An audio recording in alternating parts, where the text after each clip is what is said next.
राज्यातील लोकसभेच्या दारुण पराभवानंतर भाजप मंथन करणार। पुढील आठवड्यात भाजपची मंथन बैठक। राज्यातले वरिष्ठ 20 नेते राहणार हजर।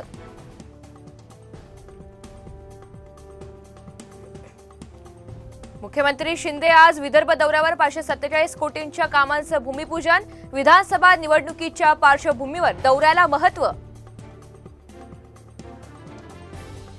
काँग्रेसचे नेते राहुल गांधी यांची ट्विट करत नव्या सरकारवर जोरदार टीका। ट्विटमधून घोटाळा आणि दुर्घटनांचा पाडा वाचला।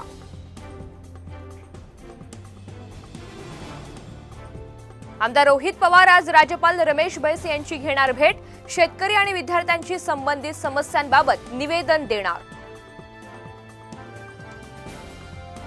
नवी मुंबई महापालिकेच्या मुख्यालयावर 10वीच्या विद्यार्थ्यांसह मनसेचा मोर्चा। एप्रिलमध्ये वर्ग सुरू होऊनही विद्यार्थ्यांना पाठ्यपुस्तकं न मिळाल्यामुळे मनसे आक्रमक। मुंबईत नवीन इमारतींमध्ये 50% घरं मराठी लोकांसाठी आरक्षित ठेवा। अनिल परब यांची मागणी। अशासकीय विधेयक विधानमंडळ सचिवालयाकडे केलं सादर।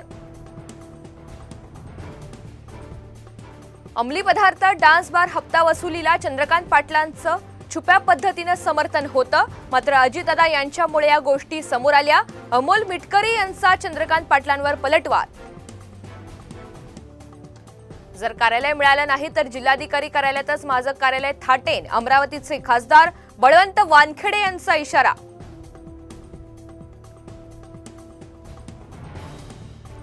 छत्रपती संभाजीनगरात डॉक्टर रमेश तारक यांच्या तोंडाला काळं फासलं। जरांगेंच्या उपोषणाला विरोध केल्यानं झुंजार छावा संघटनेचे कार्यकर्ते आक्रमक।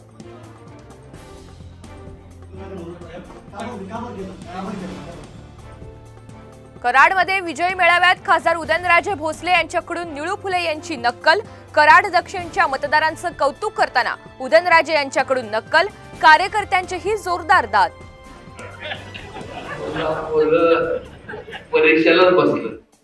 कोल्हापुरातल्या हुपरीमध्ये रागाच्या भरात होण्याची 3 दुचाक्यांना धडक।